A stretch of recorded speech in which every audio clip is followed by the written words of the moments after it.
This is Grant Wazak, and I will be going over my argument on why prison overcrowding should be fixed and why is it a problem. So, today I'm going to be talking about my research on prison overcrowding and how it has affected our economy and how it is affecting the people inside of the prison. So, first, I want to go over the concept of prison overcrowding and the main issues that come with it. So most of the prisons are sitting at well over 100% capacity, with most between 120 and 150% over capacity.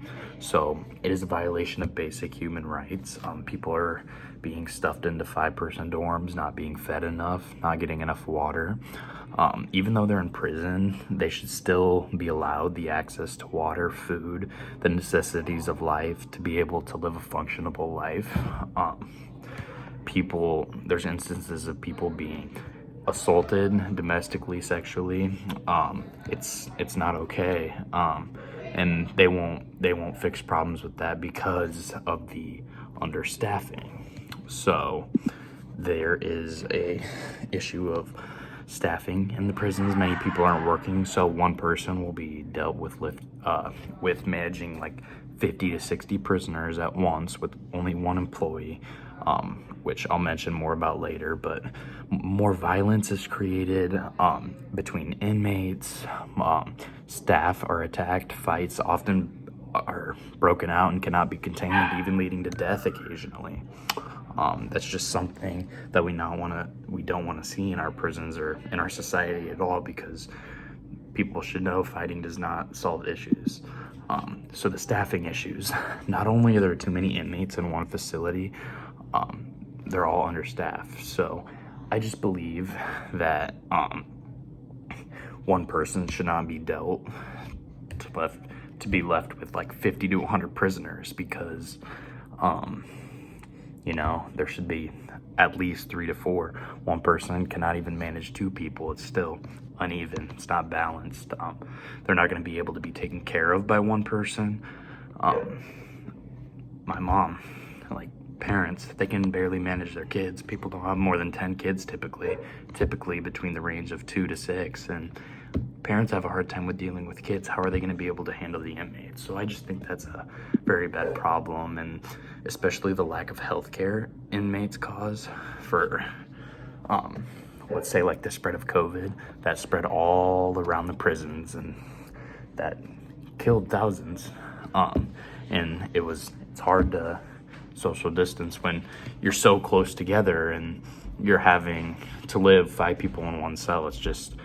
It's not possible in that situation. So the context of the lack of health care, inmates are also withheld basic access to like physical exams, doctor checkups, things like that. So let's say a woman's pregnant, people have gone unexpectedly into labor in prisons, and they have to give labor in their prison cell. They aren't even given the access to visit a hospital. That's just another fact of the prison overcrowding. It's just another issue. So we'll move on to this next issue.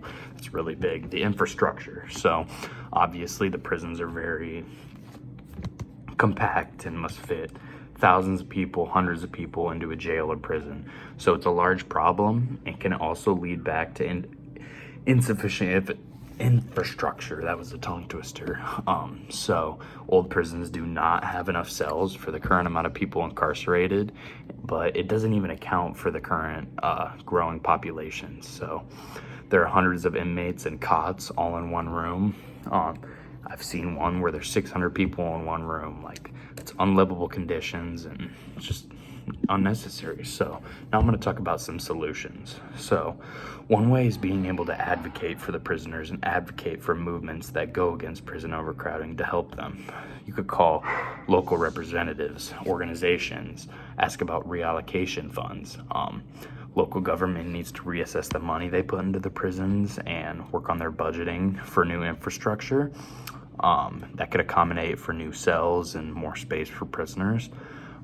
This would obviously vary by government, state and local. Like penitentiaries, there could be maybe 2 locations in a state so that they can send more people out, because many of the penitentiaries, I think 40 out of the 50 in the state, are overcrowded, so in the United States. So, and also putting money into the community for after school programs, rehabilitation centers to keep people at high risk out of prison, because we don't want more people going into prison. People that grow up with not good childhoods, help them out and figure out other ways to advocate for the cause. So overall, prisons are being overcrowded. It's creating unhealthy living environments. Staff is being overworked. There's inadequate health care for all the inmates. Even if it's 5 people not being checked on, they could be dead the next time they see them. It's just very inadequate health care. So they could also make a change and implement to help the issue of prison overcrowding. So that's my argument, and I feel like being able to advocate for it and finding new plans through the government and through organizations, it will be able to help stop the issue of prison overcrowding and give the inmates the life that they deserve. Thank you very much.